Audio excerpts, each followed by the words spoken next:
우리에게 주시는 하나님의 말씀은 로마서 10장 1절에서 15절까지의 말씀입니다. 로마서 10장 1절에서 15절까지 말씀이 조금 깁니다. 여러분, 저와 여러분들이 교독하면서 함께 읽겠습니다. 제가 먼저 1절 읽고 여러분들이 2절 읽어주시고 그렇게 15절까지 우리 말씀을 함께 보겠습니다. 제가 로마서 10장 1절 말씀 먼저 읽습니다. 형제들아, 내 마음에 원하는 바와 하나님께 구하는 바는 이스라엘을 위함이니 곧 그들로 구원을 받게 함이라.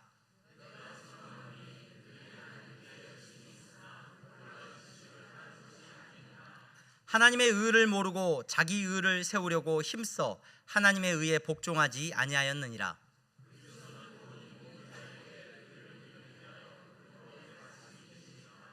모세가 기록하되 율법으로 말미암는 의를 행하는 사람은 그 의로 살리라 하였거니와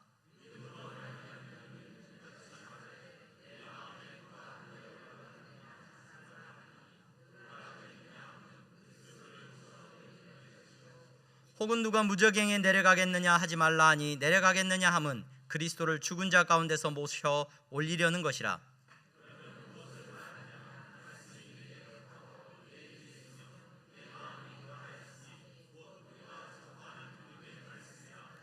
네가 만일 네 입으로 예수를 주로 시인하며 또 하나님께서 그를 죽은 자 가운데서 살리신 것을 네 마음에 믿으면 구원을 받으리라.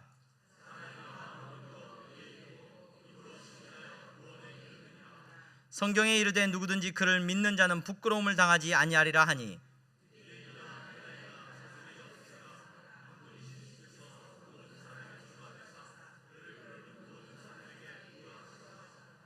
누구든지 주의 이름을 부르는 자는 구원을 받으리라.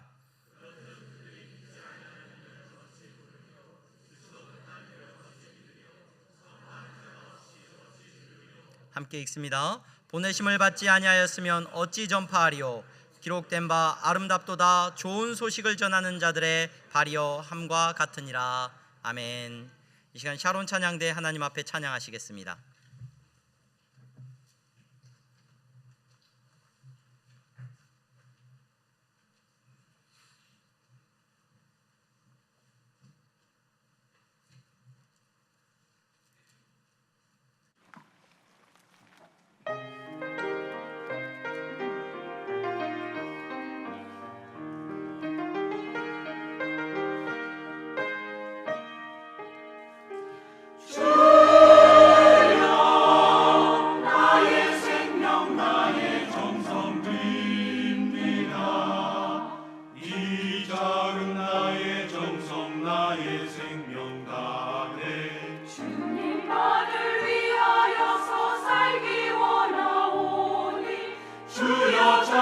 주소서 나를 잡으소서 주님만을 위하여 살게 하소서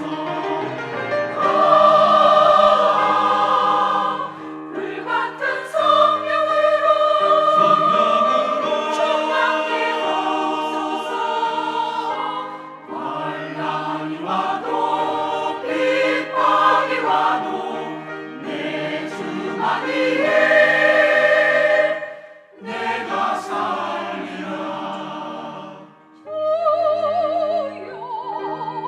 주여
아멘. 감사합니다. 박수로 하나님께 영광 올려드립니다.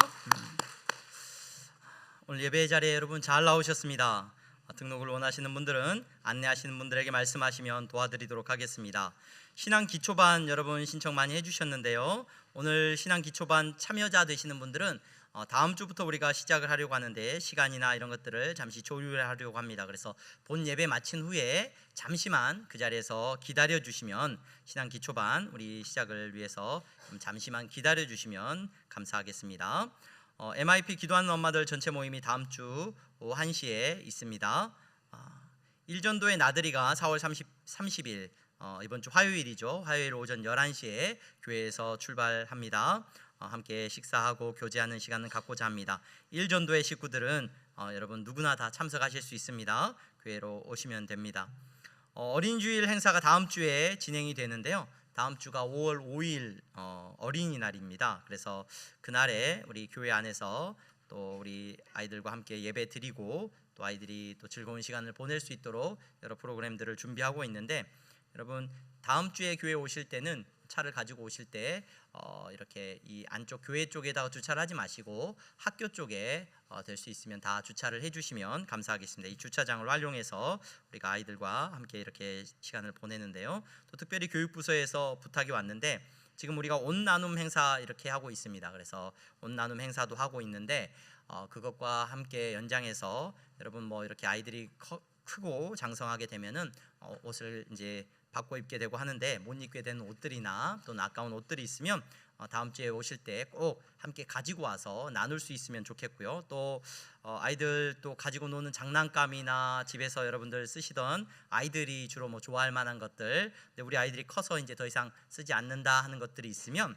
여러분 주중에나 또 다음 주일날 오실 때 가지고 오셔서 우리 아이들 뭐 선물을 꼭 사주는 것도 의미가 있지만 또 그렇게 다른 아이가 가지고 놀던 것이 또 우리 아이들에겐 또 귀한 또 선물이 될 수 있으니까 그렇게 나눌 수 있도록 여러분 많이들 그래서 교육부서 도와주시고 참여해 주시면 감사하겠습니다. 지난주에 우리 향동교회 중직자 선출을 위한 공동의회가 있었습니다. 은혜 안에서 우리 이근환 수입사님, 피택 장로님으로 또 이명규, 오창진, 조요한 집사님, 피택 안수 집사님으로 그리고 지경숙 권사님, 김숙자 집사님, 김경숙 권사님, 광명숙 집사님, 김일환 집사님, 우리 박영주 집사님이 피택 시무 권사님으로 선출이 되었습니다. 교회 안에서 우리 충성된 일꾼으로 쓰임 받을 수 있도록 여러분 많이들 격려해 주시고 기도해 주시면 감사하겠습니다. 사전도회 모임이 오늘 본 예배 후에 있다고 합니다. 사여전도회 식구들은 모임을 가지시면 좋겠습니다. 지난주에 우리 문대석 형제 우리 향동교회 등록하셨습니다. 문대석 청년 등록하셨습니다. 지금 왔나요? 청년부 예배에 참석하죠? 네. 문대석 청년, 네, 우리 향동교회 안에서 복되게 신앙생활 하실 수 있기를 바랍니다. 우리 옆에 분들 보면서 인사하겠습니다. 잘 나오셨습니다. 네, 예수님 닮으셨군요. 이렇게 인사 한번 해주십시오. 네, 네, 옆에 분이 예수님 닮아 보이십니까? 네, 우리 향동교회가 그렇게 예수님 닮아가는 교회가 되기를 소망합니다. 계속해서 로마서의 말씀을 함께 살펴보고자 합니다. 바울은 로마 교회 성도들에게 편지를 썼죠. 로마 교회 성도들, 로마 교회에 나오는 사람들에게 편지를 썼습니다. 그 교회 안에 모여서 함께 예배하는 사람들, 또 하나님을 예배하고 하나님께 영광을 올려드리는 그 공동체의 사람들에게 편지를 쓰고 있습니다. 그들이 함께 모여 예배드릴 수 있는 근거가 어디에 있습니까? 그들은 다 삶의 모습이 달랐습니다. 생각하는 것도 달랐을 것이고 정치적인 것도 달랐을 것이고 삶의 기준들도 삶의 모습들도 매우 다 달랐을 것입니다. 그럼에도 불구하고 그들이 모여서 함께 예배합니다. 무엇 때문에요? 무엇 안에서 그들이 하나가 되어질 수 있었습니까? 예수 그리스도를 믿는 믿음 안에서 한 마음으로 예배하게 된 줄로 믿습니다. 오늘 예배 자리에 나오신 여러분, 저와 여러분들도 이 시간에 한 마음으로 예배하게 된 줄로 믿습니다. 우리의 생각도 다르고 삶의 환경도 저마다 다 다른 줄로 압니다. 여러분들이 가지고 있는 가치관도 어쩌면 다를 수도 있습니다. 그러나 이 자리에 나와 예배하는 여러분들은 예수 그리스도를 믿는 믿음으로 하나됨을 누리면서 함께 예배하는 사람들이 된 줄로 믿습니다. 교회는 이 기준으로 모인 공동체입니다. 교회는 여러분 이 기준 안에서 모여진 믿음의 공동체라는 것을 잊지 마시기를 바랍니다. 바울은 그러한 교회를 바라보면서 로마에 세워진 그 믿음의 공동체인 교회를 바라보면서 그 마음 가운데 큰 기쁨이 있었습니다. 얼마나 감사했는지 모릅니다. 놀랍도록 하나님이 은혜를 베풀어 주셔서 어떤 누구든지 노예든지 주인이든지 남자든지 여자든지 나이가 많든지 적든지 하나님께서 믿음 안에서 불러주셔서 한 공동체를 이루어가는 그들을 바라보면서 바울의 마음 가운데는 감사와 찬양이 넘쳐났습니다. 하나님의 일하심을 바라보고 하나님의 능력을 감사했습니다. 그런데 그러한 바울의 마음 한편에 아쉬움과 안타까움이 있었죠. 우리가 로마서를 쭉 읽어가면서 바울의 아쉬움과 안타까움이 어디에 있습니까? 새가족들이 오고 또 뿐만 아니라 교회 안에서 많은 사람들이 함께 은혜를 받고 하는데 은혜 받지 못하는 사람들이 있더라는 거예요. 많은 유대인들이 그 예배의 자리에 나오지 않을 뿐만 아니라 또 예배의 자리에 나와 있으면서도 그들은 기뻐함이 없어요. 그들의 얼굴에 웃음이 없습니다. 함께 예배드리고 있는데 그들의 마음엔 정죄하는 마음이 가득하고 함께 예배드리면서도 그들은 따로 앉기를 원했습니다. 그들을 바라보면서 바울의 마음 가운데 안타까움이 있었어요. 속상한 마음이 있었습니다.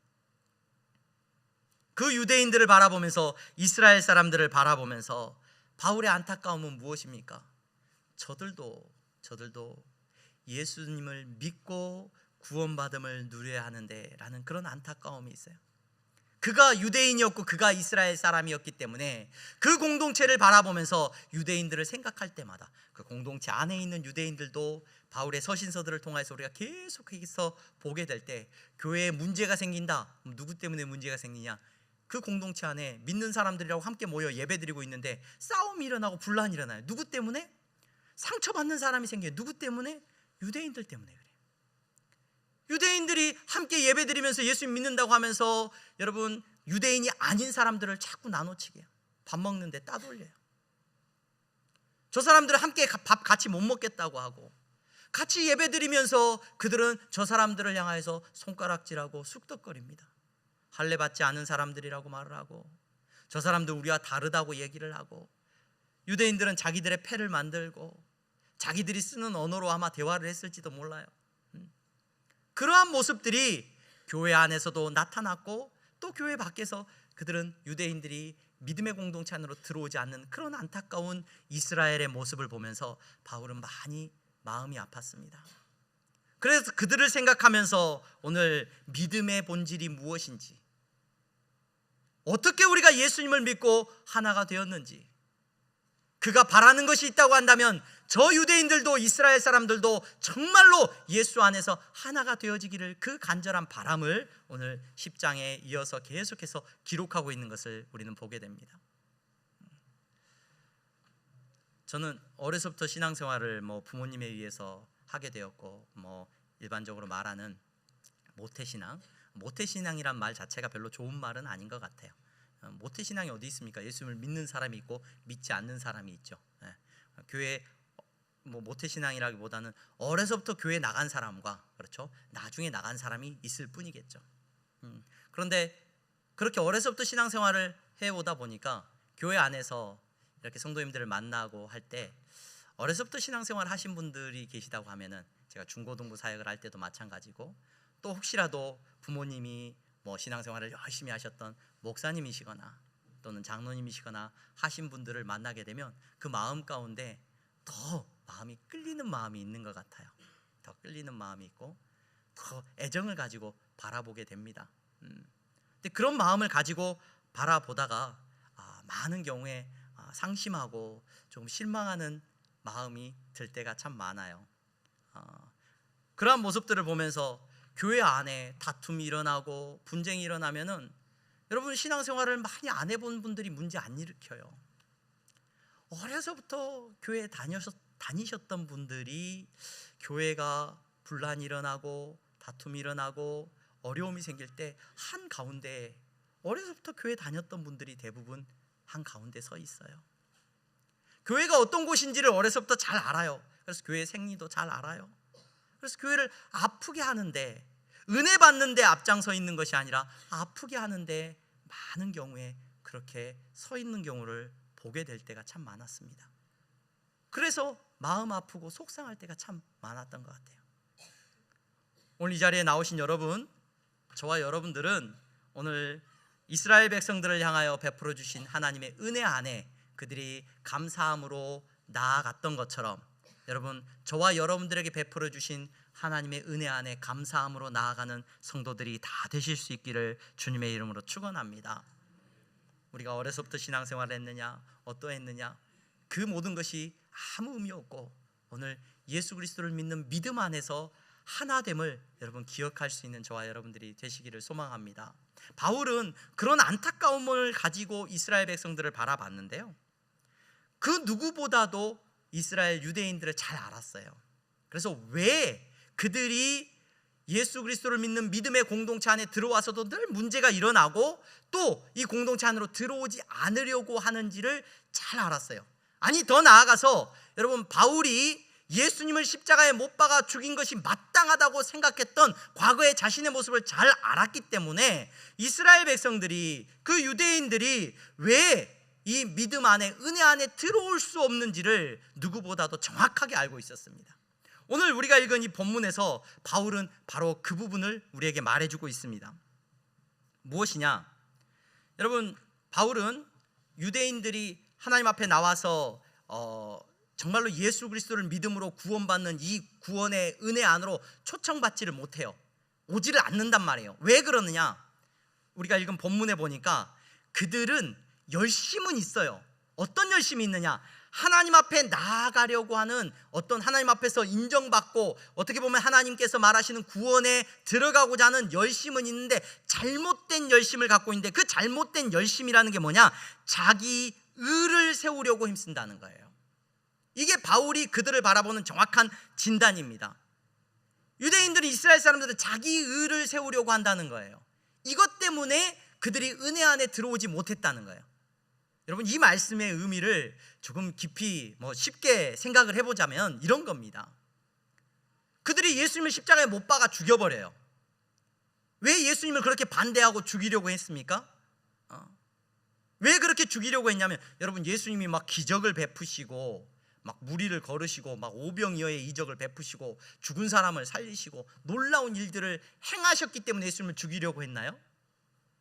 제가 고난주간을 보내면서 예수님을 죽이려고 했던, 유대인들이 예수님을 죽이려고 했던 이유들에 대해서 여러분들과 나누어 봤어요. 그렇죠? 그들은 율법을 어겼다. 예수님이 율법을 어겼어요. 안식일을 어겼고 율법을 어겼어요. 또 성전을 모독했다. 또 가장 결정적인 이유가 뭐였냐면 자기들이 옳고 예수님이 틀렸기 때문이에요. 그렇죠? 그 말은 무슨 말이냐면, 예수님께서 그들을 향해서 뭐라고 말을 했냐면 너희들이 죄인이라고 말을 했어요. 이 말이 싫었어요. 유대인들은 자기들이 죄인으로 드러나는 게 싫어요. 죄인으로 인정받는 게 싫어요. 죄인이 아니라 열심히 세상의 다른 사람들하고 다르고 자기들이 노력해서 하나님 앞에서 의로운 사람으로 이렇게 의로운 긍정적인 면을 보려고 하는데, 예수님이 오셔가지고 하는 말이 뭐냐면 죄인이라는 거예요. 자꾸 죄를 끄집어내서 이야기를 하시는 거예요. 그 모습을 바라보면서 유대인들은 예수님을 견뎌할 수가 없었습니다. 그것이 자기들의 의를 세우려고 하는 모습이었어요. 내가 하나님 앞에서 의로운 사람이고 내가 하나님 앞에서 거룩한 백성인데 왜 자꾸 죄인이라고 해요? 죄인이라는 말이 듣기 싫다는 거예요. 여러분, 오늘 많은 사람들이 교회를 바라보면서 비난하는 비난들이 있습니다. 그 비난들을 가만히 살펴보고 또 교회에 나오지 못하고 그 은혜 안으로 초청받지 못하는 이유가 어디 있느냐? 교회는 무엇을 지적하는 곳이냐면 죄를 지적하는 곳이라고 생각하는 거예요. 그렇죠?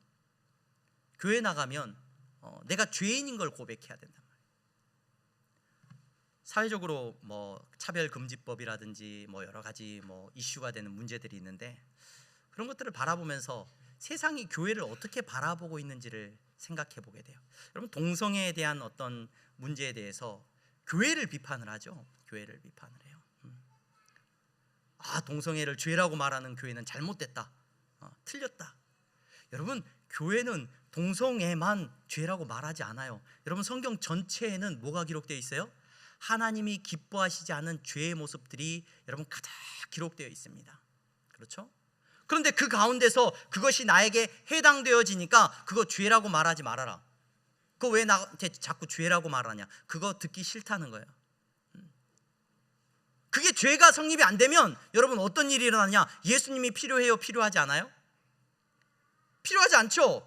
동성애 해도 괜찮아, 넌 그거 죄 아니야. 그러면 나는 죄인이 아닌 거예요. 사람들은 그 이야기를 듣고 싶은가요? 여러분, 교회는 세상을 향하여서 절대로 우리가 판사가 돼가지고 교회가 어떤 법률을 제정하고 막 이야기하는 곳이 돼가지고 죄, 이건 죄, 딱지 붙이고 그것이 교회가 아닙니다. 이거 잘못한 거, 그거 잘못한 거, 술 먹는 거 잘못, 담배 피는 거 잘못, 이렇게 동성애 잘못, 성적인 타락 잘못, 딱지를 붙이는 곳이 여러분 교회가 아니에요. 교회의 본질을 여러분 세상은 알지를 못합니다. 교회는 무엇을 이야기하는 곳이냐? 복음을 전하는 곳인 줄로 믿습니다. 복음이 뭐예요? 여러분, 복음이 뭡니까? 그래서 예수 그리스도가 필요하다는 걸 이야기하는 거예요. 사람들은 그 이야기는 관심 없어요. 왜 죄인이라고 말해? 이거 싫다는 거예요. 이거 싫다는 거. 여러분, 오늘 예배 자리에 나오신 여러분들에게도 하나님께서 여러분 기뻐하시는 자녀에게는 무엇을 듣게 하시냐?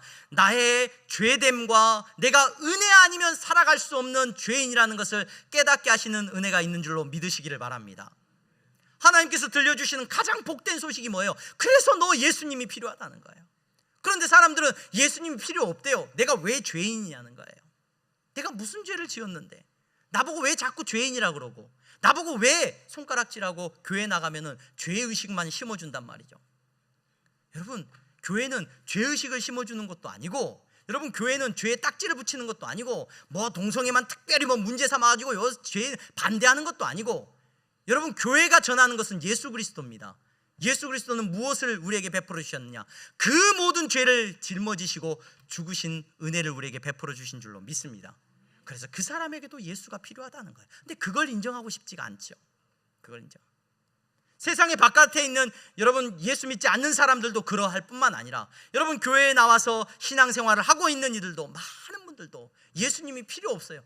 굳이 헷갈리게 하나님 한 분만 있으면 되지, 예수님 교회 가면 예수님이라 했다, 하나님이라고 했다, 성령님이라 헷갈리게, 신학적으로도 헷갈리게 뭐라고 하는지, 그냥 하나님 믿어요, 그냥 하나님 믿으니까 구원해 주세요 이러면 되는데 예수님이 나오고 자꾸 헷갈려. 예수 그리스도의 은혜를 모르는, 그러니까 그분에게는 죄인이라는 것이, 죄라는 것이 여러분 달갑지가 않죠. 당신이 죄인입니다라는 이 말이 들려지지가 않는다는 거예요. 들려지지 않으니 여러분 그들은 은혜를 경험할 수 없다는 겁니다. 여러분, 교회는 정의를 말하는 곳이 아닙니다. 교회가 정의로워야지 이걸 말하는 공동체가 교회가 아닙니다. 교회는 은혜 입은 공동체라는 걸 잊지 마시기를 바랍니다. 교회는 은혜가 필요한 곳이에요.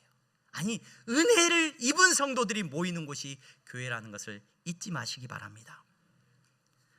은혜로 나의 죄됨을 알고 예수 그리스도의 은혜로 말미암아 이 자리에 나와 예배하는 여러분, 바울은 아직도 끊임없이 진행되고 있는 율법의 굴레 속에서 허덕이고 있는 유대인들이 자기의 의 때문에 그 허덕이면서도 예수 그리스도를 받아들이지 못하고 자기의 죄인됨을 인정하지 못하는 그들을 바라보면서 안타까워합니다.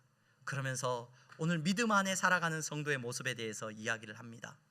믿음 안에서 살아가는 그리스도인들의 모습에 대해서 이야기를 합니다.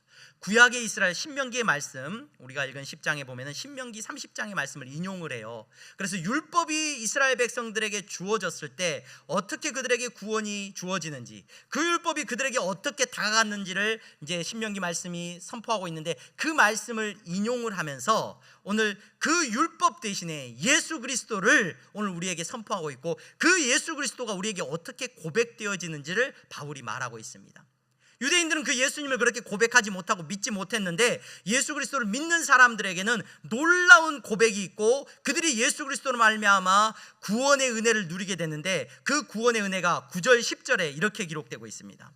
네가 만일 네 입으로 예수를 주로 시인하며 또 하나님께서 그를 죽은 자 가운데서 살리신 것을 내 마음으로 믿으면 구원을 받으리라. 사람이 마음으로 믿어 의에 이르고 입으로 시인하여 구원에 이르느니라. 하나님께서 주신 율법이 그들의 마음에 있고 그들의 입술에 고백되어질 때 하나님께서 그들을 구원하신다라는 메시지가 신명기에 있단 말이에요. 그 말씀을 가지고 와가지고 바울이 우리에게 말을 합니다. 우리가 믿음을 가지고 살아가는데 그 믿음은 마음으로 믿고 입으로 시인함으로 나타난다는 거예요. 그것이 구원받은 성도의 모습이라는 것을 바울이 강조하고 있습니다. 이건 여러분 많은 분들이 알고 있는 말씀이에요. 그리고 또 이 말씀을 잘 알아서 야, 입으로 시인해야 돼. 입으로 시인해야 구원받는데. 그래서 제가 병상에 세례를 주러 갈 때마다 우리 성도님들이 안타까운 모습으로 부모님을 또 세상을 떠나고자 하는 친구를 붙들고 너 입으로 예수님을 주라고 시인해. 그래야 구원받는 거야. 이렇게 이야기하는 것들을 제가 많이 듣기도 했고 또 우리가 그런 어떤 입으로 시인하는 것의 능력에 대해서 이야기를 하고 있습니다. 내가 예수님을 주로 나의 구주로 고백합니다. 이렇게 신앙을 그래서 이것이 너무 중요하기 때문에 우리가 교회에 올 때마다 우리 교회는 사도신경을 고백을 합니다. 전통적인 교회, 고리타분한 교회라서가 아니라 교회는 바로 이 신앙 고백 위에 세워지기 때문에 그래요. 그렇죠? 믿음을 고백하는 이 고백 위에 교회가 세워지기 때문에 그렇습니다. 그런데 이 믿음이 내 안에서는 예수님이 부활하셨습니다, 죽음 가운데 다시 살아나셨습니다 하는 이 놀라운 것이 믿어지고 내 입술로 그렇게 고백함을 통하여서 이 믿음이 열매를 맺게 된다라고 바울이 이야기하고 있는데, 여러분 오늘 이 말씀을 통하여서 저와 여러분들이 생각하게 되는 것은 뭐냐면, 믿음은 반드시 하나님께서 우리를 구원하시는 이 믿음은 내 안에서와 바깥에서 동시에 증거를 나타낸다는 거예요. 내 안에서 나타나는 증거는 뭐가 있습니까? 내가 마음으로 그렇게 믿어요. 내 마음으로 믿기 때문에 이 사실은 누가 알지 못해요. 근데 이 마음으로 믿는 믿음으로 말미암아 예수님이 죽음 가운데 다시 사셨습니다. 담대함이 우리 안에, 마음 안에 있는 줄로 믿습니다. 오늘 예배의 자리에 나오신 여러분, 여러분들의 심령 안에 하나님께서 주시는 담대함이 선포되어지기를 소망합니다. 감사와 기쁨이 있습니다. 그건 세상이 알지 못하는 기쁨입니다. 여러분들의 마음으로 진짜로 예수님을 믿기 때문에 주어지는 하나님의 놀라운 은혜인 줄로 믿습니다. 그게 내 안의 증거예요. 어떻게 하면 성령 받았는 게 내 막 증거가 있으면 좋겠어요. 그렇죠? 성령님이 내 안에 계시는 증거가 뭘까? 내가 예수 믿는 증거가 뭘까? 사람들은 막 증거를 원해요. 막 헷갈린단 말이에요. 근데 여러분, 그 증거는 확실합니다. 하나님께서 여러분들에게 말씀하시고 그 말씀이 믿어지는 겁니다. 믿어지면 어떤 일이 일어나요? 그게 진짜라고 믿기 때문에, 여러분 진짜라고 믿는 사람들의 믿음에 대해서 여러분 생각해 보셨습니까? 진짜라고 믿으면 내 안에 놀라운 일이 일어납니다. 그 놀라운 일이 바로 여러분들에게 증거가 됩니다. 더 나아가서 여러분 그 증거가 겉으로 드러나게 돼 있어요. 입으로 시인하게 된다는 거예요. 이 시인한다, 입술로 고백한다라는 이 시인한다는 이 말의 의미는 여러분 우리가 문화적으로 이해해 보면은 절대 쉬운 일은 아니에요. 오늘날 신앙 고백하는 게 뭐가 힘듭니까? 나 예수님 믿어. 예수님 믿어. 야, 예수님 믿는다고 천국 간대, 빨리 예수님 믿는다고 말해. 이거 하나도 어렵지 않죠. 어려운 일 아니죠. 그러나 이 자리에 나오신 여러분, 오늘 바울이 로마 교회 성도들에게 너가 입으로 시인하고 구원을 받는다라고 말을 할 때는 여러분들의 외적인 삶 모든 것을 말합니다. 무슨 말이에요? 입으로 시인하는 순간 그들이 받게 되는 핍박과 박해와 죽음의 공포는 그들을 어렵게 만들었습니다. 단지 그냥 입으로 시인하는 것이 말로만 예수님 믿는다라고 고백하는 게 아니란 말이에요. 오늘날 아마 북한을 비유하면 가장 잘 이해가 될 것 같아요. 북한에서 나 예수님 믿어요 라고 말하면 어떻게 됩니까? 그 시인을 말합니다. 그 시인. 여러분들의 삶 속에서 예수님을 나의 주인으로 내가 믿습니다, 내가 섬깁니다 라고 하는 고백이 나타나는 것이 믿음의 증거가 됩니다. 그게 외적인 증거예요. 그건 감출 수가 없어요. 여러분, 혹 나에게 죽음이 찾아온다고 할지라도 감출 수 없는 고백이 바로 그 고백이라는 것을 잊지 마시기 바랍니다. 여러분, 이 고백이 바울에겐 보여진다는 거예요. 예수 믿고 구원받은 성도에게는 이 고백이 있다는 거예요. 이 고백이 바로 내가 예수님을 믿는다는 증거가 된다는 겁니다. 여러분들 안에 예수 그리스도를 믿는 증거가 여러분들의 심장 안에서 느껴지기를 소망합니다. 여러분들의 주변의 사람들이 저 사람이 예수 믿는 사람이라는 것을 여러분들의 삶의 모습을 통하여서 깨닫게 되는 일들이 일어나기를 주님의 이름으로 축원합니다. 바울은 오늘 그 메시지를 그들에게 전하면서 자기 의를 붙들고 살아가려는 사람들에게 그게 아니라 우리는 예수 그리스도를 믿는 믿음으로 의롭게 되었습니다. 그 의로움이 우리 안에 있기를 소망합니다. 권면하고 가르치고 있습니다. 이 믿음으로 구원을 얻는 의가 우리에게 찾아오면 바울이 말을 하는데 어떤 말을 하냐? 다시 한번 교회를 바라보면서 그 교회 안에 차별이 없고 하나님의 부요하심이 우리 안에 차고 넘친다라고 말을 해요. 저는 이 말씀에 참 은혜가 많이 됩니다. 무슨 말이냐? 여러분, 교회는 차별이 없는 곳인 줄로 믿습니다. 근데 이 차별이 없다는 말을 착각하는 분들이 계셔요. 죄 짓는 거 말고요, 여러분. 죄 짓는 걸 인정하는 게 아니에요. 차이가 없다는 말이 아닙니다. 교회는 야, 교회가 다니면 다 똑같이 살아야지, 누구는 잘 살고 누구는 못 살고. 여러분, 우리는 태어날 때부터 다 차이를 가지고 태어났어요. 그렇죠? 어떤 사람은 공부를 잘할 수 있는 능력을 하나님이 주시기도 했고요, 어떤 사람은 전혀 아무리 공부해도 이해가 안 되는 분도 있습니다. 그렇죠? 어떤 분은 태어날 때부터 운동 잘하고 건강한 분도 있습니다. 어떤 분은 태어날 때 연약함 가운데 태어난 분도 있습니다. 그 모든 사람이 여러분 교회 안에 부르심을 입었습니다. 그 다양한 차이를 가지고 교회 안에 부르심을 입었습니다. 근데 그 차이를 가지고 교회는 차별하는 곳이 아니라는 것을 기억하시기 바랍니다.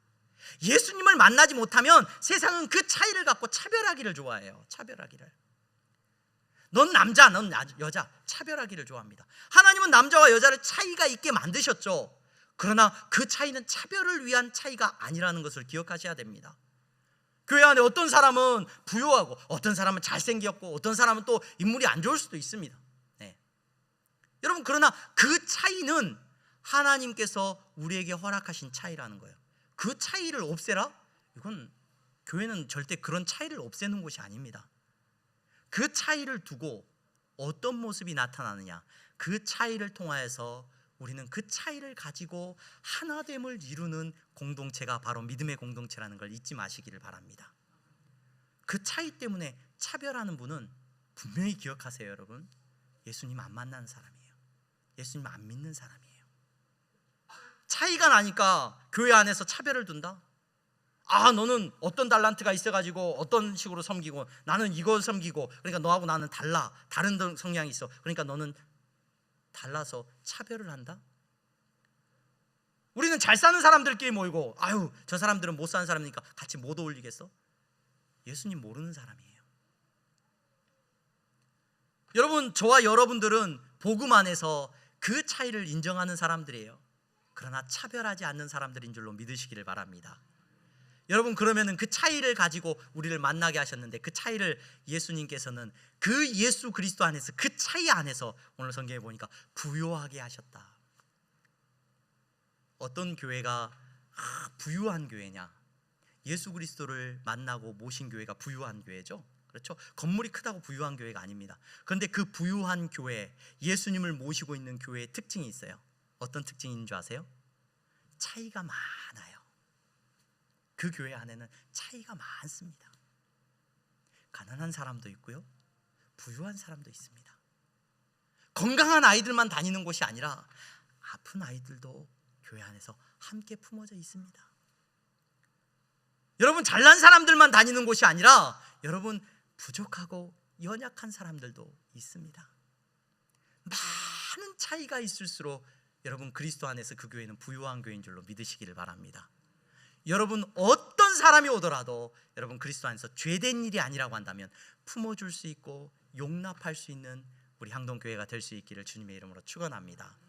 우리 향동교회 오는 모든 사람이 어떤 모습을 가지고 오든지 간에 여러분들은 품어주고 그리스도 안에서 그들을 부유하게 하고 풍성하게 만드는 은혜를 누리는 성도님들이 다 되시기를 주님의 이름으로 축원합니다. 그래서 우리 항동교회는 부유한 교회가 됐으면 좋겠어요. 돈이 많은 교회가 아니라 뭐가 많은 교회예요? 네, 다양한 차이가 있는 교회. 다문화 가정도 왔으면 좋겠고, 아픈 사람도 왔으면 좋겠고, 건강한 사람도 왔으면 좋겠고, 나이 드신 분도 오면 좋겠고, 젊은 아이들도, 젊은 청년들도. 여러분, 이 차이 속에서 여러분 그리스도 안에서 하나됨을 이루어가는 저와 여러분들이 될 수 있기를 주님의 이름으로 축원합니다. 기도하겠습니다. 거룩하신 하나님, 감사합니다. 바울은 이스라엘 백성들을 바라보며 유대인들을 바라보며 안타까운 마음이 있었습니다. 그들은 율법도 알고 하나님의 법도 아는데 은혜를 알지 못했습니다. 하나님, 은혜를 알지 못했기 때문에 자기의 죄인됨을 고백할 수 없었고, 자기가 죄인됨을 고백하지 못했기 때문에 늘 남을 판단했고, 차이를 허락하신 하나님 앞에서 차별했고, 하나님 하나됨을 이루지 못했습니다. 오늘 예배의 자리에 나온 우리 귀한 성도들, 복음 안에서 하나님이 불러주신 그 은혜 안에서 하나됨을 이루는 공동체가 되게 하여 주시옵소서. 우리 향동교회가 부유한 공동체가 되기를 원합니다. 누가 오든지 어떤 사람이 오든지 사랑으로 섬길 수 있는 공동체가 되게 하여 주시옵소서. 예수 그리스도의 이름으로 기도하옵나이다. 아멘.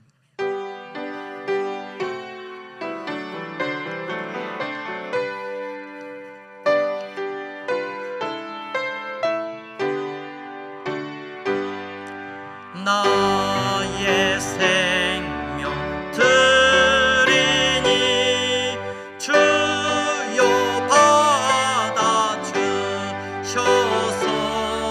세상 살아갈 동안 찬송하게 하소서.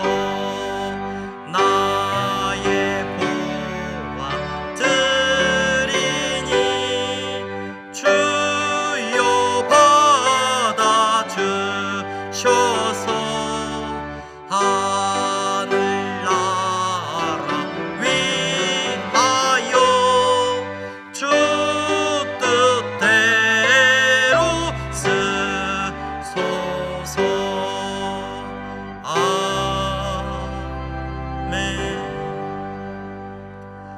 하나님, 이 시간 하나님 앞에 예배하며 저들이 믿음을 고백하게 하시니 감사합니다. 하나님, 물질 앞에서 저들이 가진 믿음을 마음으로 고백하게 하시고, 하나님 삶으로 고백하게 하시니 감사합니다. 정직한 11조와 감사의 예물을 통하여서 내 안에 평안이 돈으로 오는 것이 아니라, 물질로 오는 것이 아니라 예수 그리스도로 말미암는다는 것을 고백하게 하셨으니 감사합니다. 저들의 삶의 모습을 바라보며 세상이 저 사람이 예수 믿는 사람이구나 깨달아 알게 하시니 감사합니다. 그 믿음대로 드리는 예물이 오니 그 믿음대로 저들을 축복하여 주시옵소서.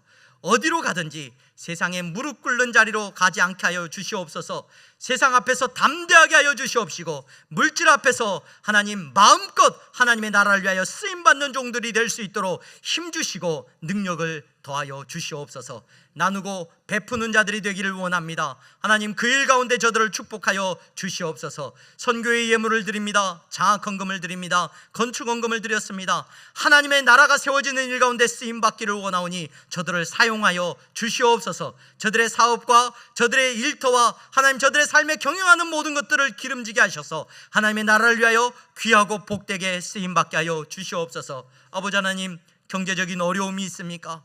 하나님, 직장 때문에 근심하고 있습니까? 육신의 연약함 때문에 아버지 하나님 경제적인 어려움을 겪고 있습니까? 저들의 눈물과 저들의 탄식과 저들의 슬픔을 주님이 붙잡아 주셔서 감사가 터져 나오게 하여 주시옵소서. 막혀있던 것들이 열려지게 하여 주시기를 소망합니다. 되지 않았던 일들이 되어지는 역사가 일어나게 하여 주시옵소서. 예수 그리스도의 이름으로 기도하옵나이다. 아멘. 다 함께 일어나서 찬양하겠습니다.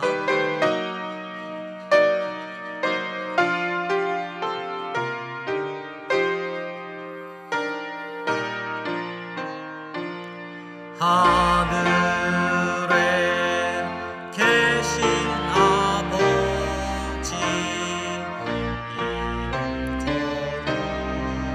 거룩하사 주님 나라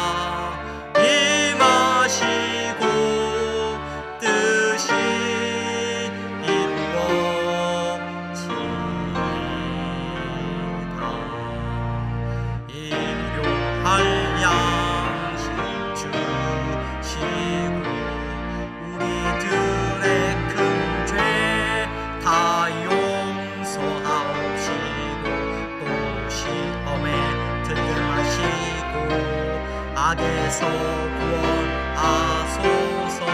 대개 주의 나라 주의 권세 주의 영광 영원히